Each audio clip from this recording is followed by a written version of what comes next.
The night was unusually still in the quiet suburb where Daniel and his family lived. Their two-story house stood at the corner of Maple Street, surrounded by tall oak trees that rustled faintly in the summer breeze. To anyone passing by, it looked like an ordinary home, warm lights glowing through the curtains, the faint sound of laughter and clinking dishes drifting through an open window. But inside, Daniel's heart was restless. For weeks he had been carrying a weight he couldn't shake. The company he had worked at for 15 years had abruptly downsized, and his position had been cut. He hadn't yet told his children, fearing the worry it would cause. His wife, Sarah, knew of course, and though she tried to keep a brave face, Daniel often caught her staring silently into the distance, wringing her hands as though in prayer. Money was tightening, bills piled on the kitchen counter. And at night, when the world was quiet, Daniel found himself staring at the ceiling, asking questions that seemed to echo back at him without answer. God, are you still here? Do you still care? How will I protect my family? One evening, after the children had gone to bed, Sarah sat with Daniel at the kitchen table. The soft hum of the refrigerator filled the silence. Daniel, she whispered, her voice trembling, we can't let fear take over. Remember what Pastor James said last Sunday. The Lord commands his angels concerning you, to guard you in all your ways. I believe that. I believe we're not alone in this. Daniel rubbed his tired eyes. Sarah, I want to believe that too. But when I see the bills, when I think about losing the house, his voice broke. How can I believe angels are guarding us when everything feels like it's falling apart? Sarah reached for his hand. Faith isn't about what we see. It's about trusting what we don't see. God hasn't abandoned us. His angels are watching. We just need to hold on. Daniel wanted to argue, to cling to his fear because it seemed more real than hope. But something in Sarah's eyes, gentle, unwavering, stirred a memory from his childhood. He recalled kneeling by his grandmother's rocking chair as she prayed, her voice filled with quiet certainty. Lord, send your angels to guard this home, this family, and this child. He had felt safe then, wrapped in a peace he couldn't explain. That night, sleep finally found him, though uneasily. In the small hours of the morning, Daniel was startled awake by a sound, a faint whisper, like wind passing through leaves though every window was closed. He sat up, straining his ears. The house was silent. He rose, careful not to wake Sarah, and padded down the hallway.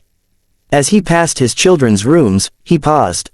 The door to Emma's room was slightly ajar, and a soft glow spilled into the hall. Frowning, Daniel pushed it open. His daughter was fast asleep, her small hand clutching a teddy bear. But the glow, Daniel froze. Near the window stood a figure, tall and radiant, bathed in light. The being was clothed in what looked like flowing white garments, shimmering as though woven from starlight itself. His face was serene, his eyes filled with a depth that Daniel couldn't comprehend. In his hands he held a sword, not threatening, but gleaming with divine light. Daniel's breath caught in his throat. He wanted to cry out, but no sound came. The figure turned its gaze toward him, and in that moment, Daniel felt every fear, every burden lift from his chest. A voice filled his heart, though the figure's lips did not move, do not be afraid. The Lord has commanded his angels to guard your home. Your children are safe. Your prayers have been heard. And just as suddenly as it had appeared, the glow faded, leaving only the soft moonlight streaming through the window. Emma, stirred slightly, sighed, and returned to her dreams.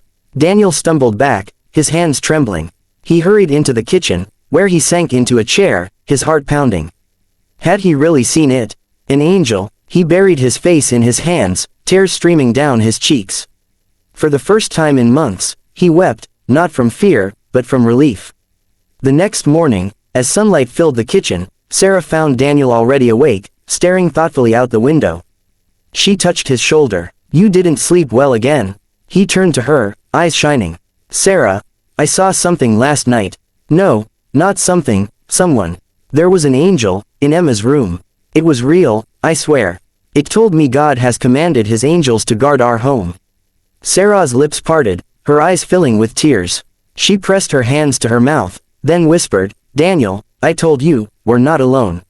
From that day, Daniel's heart began to change. Though their financial troubles didn't vanish overnight, he felt a peace that defied his circumstances.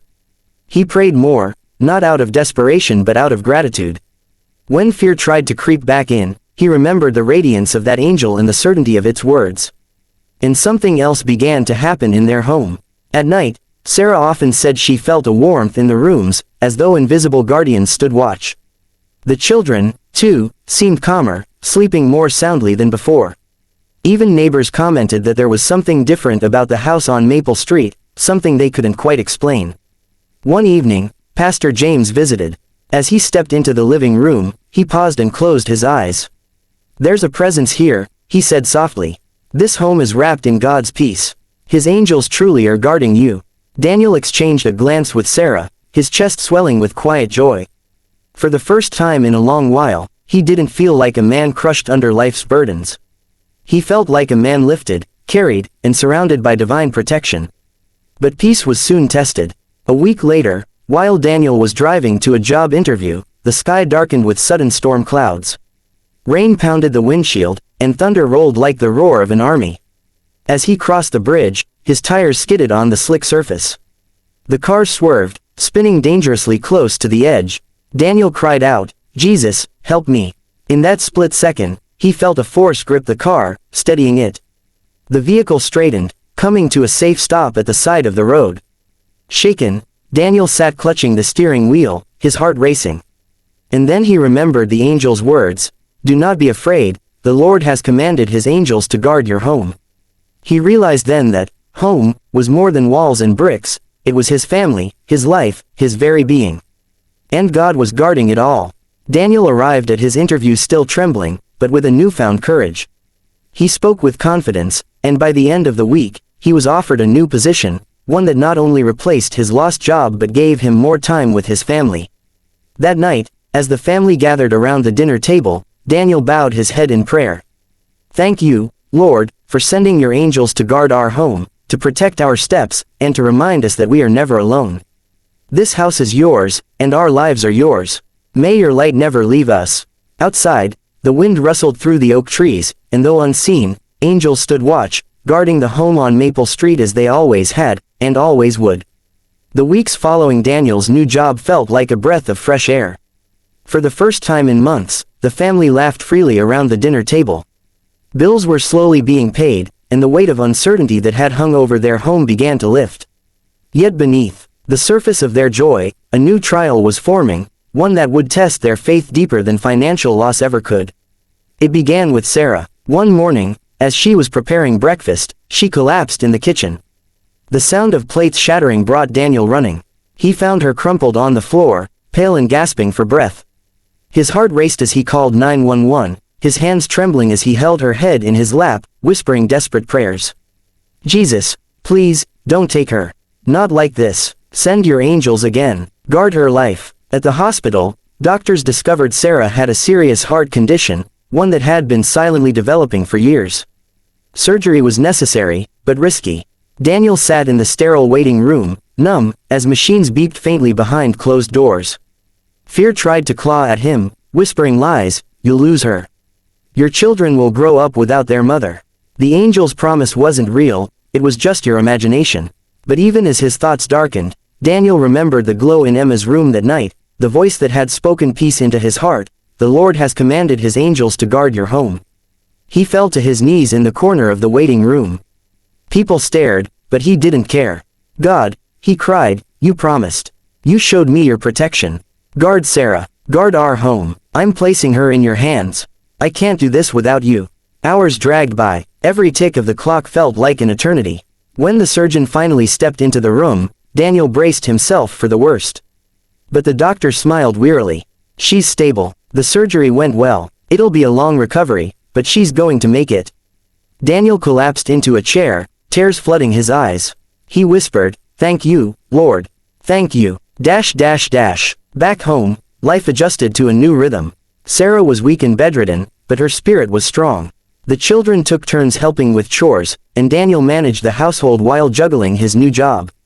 The strain was heavy, yet something remarkable began to happen. The family drew closer than ever before. Every evening, they gathered in the living room to pray. Emma, only 8 years old, prayed with a conviction that surprised even Daniel. "Dear Jesus," she would say, "thank you for sending angels to guard our home. Please keep Mommy safe and make her heart strong again." One night, as rain pattered softly against the windows, Daniel tucked Emma and her younger brother, Jacob, into bed. Jacob whispered, "Daddy, do angels really stay here all the time?" Daniel smiled, brushing his son's hair back. "Yes, Jacob, they never leave. God sends them to watch over us day and night." "But why?" Jacob asked with wide eyes. "Because he loves us," Daniel said. "Because we're his children, and he promises to protect us." Jacob grinned sleepily. "Then I'm not scared of the dark anymore." The weeks turned into months. Sarah's recovery was slow, but steady. There were setbacks, days when she grew weak and discouraged, moments when fear threatened to overwhelm them all. Yet in those times, strange and beautiful things seemed to happen in their home. One night, Daniel was up late working at the kitchen table when he heard soft music drifting through the air. He froze, listening. It wasn't from the television or the radio. It was something otherworldly, like a choir of voices singing a melody so pure it brought tears to his eyes. He tiptoed down the hall and saw a faint glow near Sarah's room. Peering inside, he found her sleeping peacefully, bathed in a soft, golden light. The music faded as quickly as it came, leaving Daniel trembling with awe. He knew, without a doubt, that the angels were still there, guarding her as she healed. Another time, Jacob ran into the living room, eyes wide with excitement. "Daddy, I saw a man in shiny clothes standing by Mommy's bed. He smiled at me, then disappeared." Daniel knelt, his hands firm on his son's shoulders. "That was an angel, Jacob. God sent him to remind us he's still here." One Sunday, Pastor James visited again. As he prayed over Sarah, he paused, tears filling his eyes. "I feel it so strongly," he said. "This home is a fortress of God's presence. His angels are stationed here, standing guard at every door. No weapon formed against you will prosper." Sarah wept, her frail hands clasped tightly in Daniel's. "I've felt it too," she whispered. "Even on the darkest nights, I never felt alone. It's like someone was sitting by my bed, watching over me." Daniel nodded, because they were. But the greatest test came one stormy night. Lightning flashed, thunder rattled the windows, and winds howled like a furious beast outside. In the middle of the night, a loud crash shook the house. A massive tree from their yard had fallen, striking the side of the house where the children's bedrooms were. Daniel and Sarah rushed down the hall, their hearts pounding. To their astonishment, the tree had stopped inches short of the children's windows. The heavy trunk pressed against the wall, but the glass remained intact, not a single crack in sight. The children were wide-eyed but unharmed. Daniel's breath caught as he realized what had happened. "The angels," he whispered. "They held it back." Sarah clutched his arm, tears streaming down her cheeks. "God's promise is true. He really is guarding our home." They gathered the children into their arms, praying together as the storm raged outside. In that moment, they felt an overwhelming peace, a certainty that no matter what storms came, no matter what trials they faced, they were not alone. Months later, as Sarah grew stronger and the family resumed a sense of normalcy, Daniel often found himself reflecting on all that had happened. Losing his job, facing financial ruin, nearly losing Sarah, each trial could have destroyed them. Yet, through it all, God had been faithful. His angels had stood watch, unseen but undeniable.